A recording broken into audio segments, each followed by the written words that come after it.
Bismillahirrahmanirrahim. Assalamualaikum warahmatullahi wabarakatuh. Waalaikumsalam warahmatullahi wabarakatuh. Alhamdulillahi rabbil alamin. Wa bihi nasta'in ala umuri dunya wad din. Wassalatu wassalamu ala asyrafil anbiya'i wal mursalin wa ala alihi wa ashabihi al-mujahidin al-tahirin. Amma ba'du, subhanaka la ilma lana illa ma 'allamtana innaka antal alimul hakim wa la hawla wa la quwwata illa billahil aliyyil azim. Bersyukur kepada Allah Subhanahu wa taala atas limpahan nikmat dan karunia Allah. Allah curahkan bagi kita semua nikmat kesehatan, keringanan langkah, iman dan Islam. Alhamdulillah bahwa sampai pada malam yang penuh barakah ini kita masih diberikan Allah keridhaan dapat bertemu kembali lagi. Sebelumnya saya mohon maaf karena lama menunggu. Jadi situasi tenang, kita pun keluar. Telepon tadi Bang ini nggak aktif. Apa? Telepon Pak Ade, saya tengok nyambung, katanya siap, menunggu satu datang dari sana. Cuma nggak baik kawan lah ya, sendiri aja. Malam ini jadi pembalap. Baik, dalam tausiah kita yang singkat ya, kita ambil hikmah saja malam hari ini. Spesial kita akan bahas sedikit tentang rukun khutbah Jumat. Biar nanti kadang-kadang walaupun bapak-bapak enggak seorang ustaz, bukan berarti enggak ngerti ilmu agama. Ustaz sendiri pun terkadang kala kalau jauh dari ta'lim, maka terkadang-kadang yang seperti ini pun yang selalu dilakukan. Tak faham tentang masalah ibadah yang dia kerjakan. Berbicara tentang solat Jumat. Pada hadis Rasulullah SAW, al-Jum'atun wajibun ala kulli muslimin illa arba'a. Ini hadis secara garis besar. Jumat itu diwajibkan bagi Islam laki-laki kecuali 4 golongan. Abdun mamlukun, hamba sahaya. Au imra'atun, atau perempuan. Hamba sahaya enggak wajib Jumat.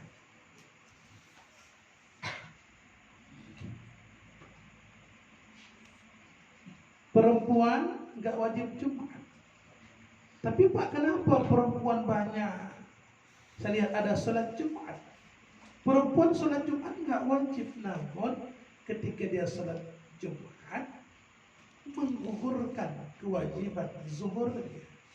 Sunnah dia melaksanakan sholat Jumat, tapi menggugurkan wajib zuhur dia. Au sabiyun, atau anak-anak yang belum balik nggak wajib Jumat. Tetapi bukan berarti anak-anak nggak boleh sholat Jumat. Maka orang tuanya pun mengarahkan anak tersebut untuk sholat. Kenapa? Agama sudah menyuruh, muru auladakum bis-shalah. Perintahkan anakmu untuk sholat. Kapan itu? Ketika umur 7 tahun memayizlah. Wajib perintah. Bahkan sampai umur 10 tahun nggak mau dia pukul, fadrib, pukul kata agama. Tapi pukulnya adalah pukul didik, pukul ajar. Maka pada hadis Rasulullah ini dikaitkan juga dengan perintah puasa. Sama. Kemudian au maridun, atau sakit. Maka di dalam kitab yang besar dijelaskan lagi tentang sakit. Bagaimana pula bagi orang yang menunggu orang yang sakit? Kalau seandainya nggak ada kawannya, penggantinya, dialah yang harus menjaga. Kalau ditinggalkan nanti bisa terjadi satu hal yang tak diinginkan, maka yang menjaga sakit ini teruzur untuk salat Jumat. Maka wajib zuhur. Lantas yang seperti ini dia nggak wajib Jumat. Laki-laki nggak wajib Jumat karena ada keuzuran yang dibenarkan oleh agama.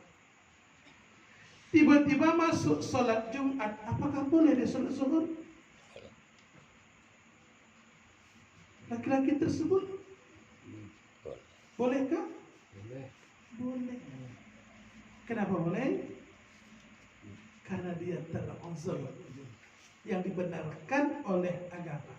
Yang nggak boleh itu laki-laki sholat zuhur ketika sholat Jumat belum selesai, laki-laki yang malas untuk sholat Jumat, yang tidak ada dibenarkan keuzuran pada agama, dia yang nggak mau sholat Jumat, zuhur sajalah katanya, maka tidak sah itu, ya, tidak boleh. Jadi selesai dulu orang sholat Jumat, barulah dia sholat zuhur. Tapi bagi perempuan, karena tidak wajib Jumat, maka dia ketika masuk waktu Jumat, masuk pula lah waktu zuhur dia. Begitulah pada laki-laki yang teruzur Jumat. Teruzurnya dibenarkan oleh agama. Ya. Terus kita ketahui terlebih dahulu. Ya. Kemudian setelah kita mengetahui tentang hukum kewajiban siapa saja orang yang diwajibkan untuk sholat Jumat tersebut, maka dalam sholat Jumat tersebut syarat mendirikan Jumat itu ada 2 khutbah. Ada 2 khutbah. Dalam 2 khutbah ini yang merupakan syarat berdirinya Jumat, karena Jumat itu tidak sah tanpa ada khutbah. Lantas bagaimanakah seseorang yang sholat Jumat tapi dia nggak mendengarkan khutbah? Boleh jadi ketika dia datang tersebut, terlambatlah dia. Orang sudah iqamah, sahkah Jumatnya? Sah. Karena mendengarkan khutbah Jumat itu bukan syarat berdirinya Jumat. Berdirinya dikatakan itu sholat Jumat kalau ada 2 khutbah. Beda ini. Cuma saja dalam mendengarkan khutbah tersebut hadisnya satu, tapi ulama berbeda pendapat. An Abi Hurairah radhiyallahu anhu qala Rasulullah sallallahu alaihi wasallam, "Idza qulta li sahibika yawmal jumu'ah ansit wal imamu yakhutubu faqad laghawt." Daripada Abi Hurairah radhiyallahu anhu, Rasulullah bersabda, apabila berkata-kata engkau bagi saudaramu dengan kata baginya, diamlah, mengatakan diam saja pun itu pun al-laghawt, sia-sia. Imam Syafi'i berkata makna sia-sianya di sini adalah tidak ada pahala Jumatnya. Kemudian dikatakan Imam Hanafi haram hukumnya, berdosa dia. Karena kita mayoritas mazhab Imam Syafi'i. Kemudian dalam berdirinya Jumat tersebut salah satu syaratnya menurut mazhab Imam Syafi'i, di mana 40 orang tersebut itu harus muqim dan mustautin. Bagaimana pula kalau seandainya sholat Jumat di masjid yang berada di rumah sakit, di medan mall, atau di tengah kota, Bagaimana ketika itu salat Jumatnya? Maka dengan kita mengaji luasnya ilmu agama Allah ini, maka kita pun mengetahuilah menurut mazhab imam kita salat di masjid yang seperti ini tidak sah, tetapi bertaklid kepada pendapat ulama yang lain seperti kata Imam Hanafi bahwa dalam salat Jumat tersebut ya syaratnya 40 ahli Jumat, namun tidak mensyaratkan muqim dan mustautin. Yang penting ada 40. Bertaklid di sana. Jadi ini nak katakan talfiknya menyatukan, menggabungkan pendapat mazhab ini, bukan talfik memberi fitrah, zakat fitrah ya. Itu enggak salah ya. Itu kita pakai itu. Yang menggabungkan pakai uang pun boleh, pakai beras boleh. Ya boleh, itu Allah masing-masing. Ulama Imam Syafi'i berapa ukurannya? Yang bolehkan pakai uang berapa ukurannya? Begitu. Tapi ketika Jumat ini bertalfik dia, menyatukan ya, dua pendapat ulama. Supaya apa? Memudahkan, menolong kita untuk melaksanakan salat Jumat. Dan kemudian di dalam salah satu syarat berdirinya Jumat tersebut ada 2 khutbah. Maka kita ketahui terlebih dahulu rukun khutbah. Yang pertama adalah pujian, alhamdulillah. Bentuk pujian itu dalam kitab itu banyak ya. Saking banyaknya itu memang gak banyak berapa bentuk pujian, tapi memang gak ada tercatat innal hamdalillah, gak ada. Tetapi gak sampai salah. Jadi kalau ada orang berkhutbah innal hamdalillah, enggak sampai salah. Tetapi memang enggak ada. Kita tengok di kitab-kitab ulama dulu itu seperti itu. Namun kalaulah ada nanti seperti itu, benar juga kalimatnya. Ustaz buat enggak khutbah gitu? Enggak. Kenapa? Karena enggak ada ulama yang buat. Saya mengikut ulama sajalah. Kenapa? Karena dikatakan Nabi al-ulama warathatul anbiya. Ulama itu pewaris Nabi. Kalau kita ini enggak ulama, baru kita ini ya. Kita ikut yang lama saja. Ikut kalau amalan ikut yang lama-lama saja. Ya. Orangnya boleh baru, tapi pemahamannya harus yang lama. Ini udahlah orangnya baru, pemahamannya baru, jadi salah pikir nanti kita. Alhamdulillah, berlindung kita kepada Allah Subhanahu wa taala. Dan kemudian pujian pada Allah. Yang kedua, salawat Nabi. Salawat Nabi. Yang ketiga, membaca ayat yang sempurna. Ya, membaca ayat yang sempurna. Kemudian nasihat takwa. Kemudian yang terakhir adalah doa untuk muslimin dan muslimat. Setelah kita mengetahui ini, banyak terkadang kala para khutbah itu sebatas tahu rukun khutbah, cuma dia nggak tahu bagaimana posisi yang 5 rukun ini. Di dalam 2 khutbah tersebut, dalam khutbah pertama yang wajib itu pertama pujian pada Allah, yang kedua salawat Nabi. Pujian pada Allah, salawat kepada Nabi, yang ketiga nasihat takwa. Yang kedua ini, salawat kepada Nabi, Imam Nawawi menjelaskan harus dinyatakan kalimat Muhammad sallallahu alaihi wasallam. Maka tidak memadai khutbahnya memakai isim dhamir saja, tidak menyebutkan nama Muhammad. Dan nanti kalau Bapak ketika mendengarkan khutbah, kalau dia bersolawat itu enggak menyebutkan kalimat Muhammad, hanya isim dhamir wa ala ali, begitu sebenarnya.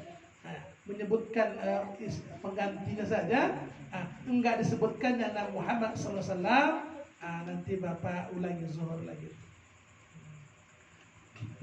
Karena pernah ketika itu ada si khatib, pas saya enggak khutbah, saya mendengar, sesekali kan enak juga dengar kan. Kadang-kadang kita bisa ngantuk. Kenapa aku ngantuk? Oh, berarti selama khutbah kadang juga orang ngantuk. Mungkin kenapa? Dia terlalu lama. Jadi pelajaran tuh. Ketika saya berpuasa dengan ini nggak ada ini nama Muhammad SAW. Ustaz, tadi nggak ada Muhammadnya di situ. Ada, bukan? Buka yang pun nggak ada. Tapi dia berkata, saya bilang semua yang sholat ini sah salat Jumatnya, cuma yang nggak sah saya. Kenapa? Saya mengerti tentang rukun khutbah. Saya sholat zuhur, kalau saya pulang, rupanya dulu dikejarnya ya. Minta maaf Pak, iya saya yang salah. Nah begitu. Rupanya di luar dia juga rupanya. Ya salah. Nah, kenapa? Ini akibatnya suka belajar online. Belajarnya online, apalagi. Pokoknya online nanti sampai nikah online pun nanti.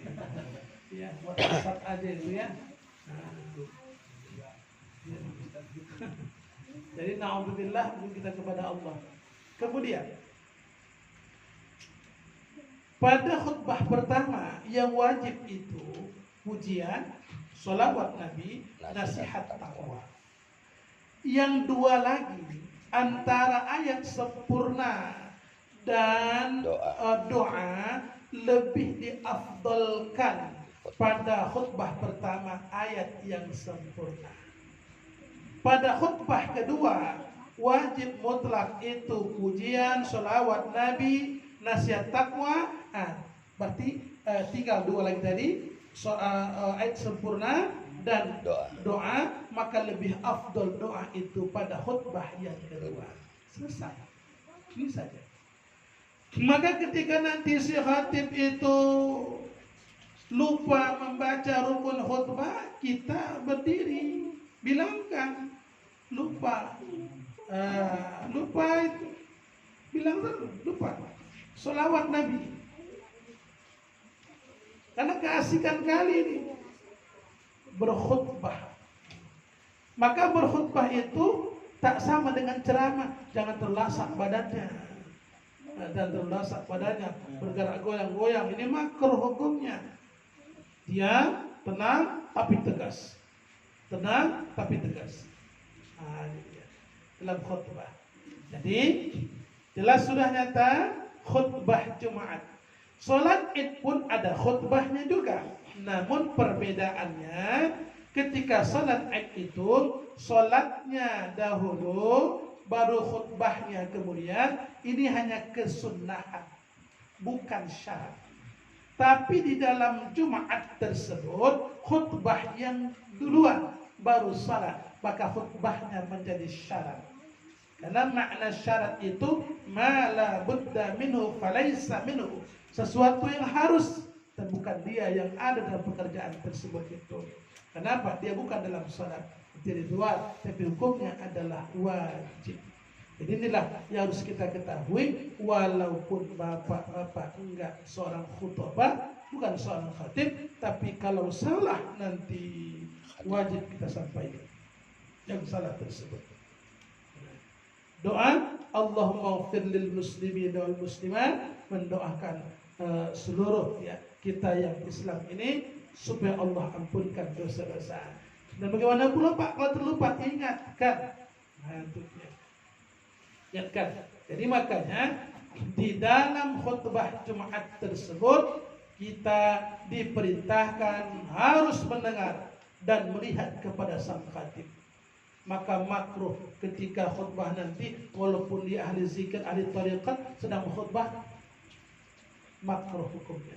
Putar tasbih makruh, bermain-main kunci makruh, bermain-main pinggir tinggal makruh. Diam, dengarkan, jangan pejamkan mata, nanti tertidur hati. Perasaan dia khusyuk, dia pejamkan mata, dia tunduk, rupanya mengantuk. Alhamdulillah, beriman kita pada Allah. Jangan begitu ya. Khutbah Jumat itu menjadi syarat berdirinya sholat Jumat. Ini harus kita ketahui. Jadi makanya kalau kita terlambat sholat Jumat, enggak mendengarkan khutbah, dapatlah kita satu rakaat ketika itu, maka cukup tambah satu rakaat lagi. Jadilah Jumat bagi dirinya. Insyaallah, alhamdulillah bermanfaat. Wallahu a'lam bishawab. Alhamdulillah.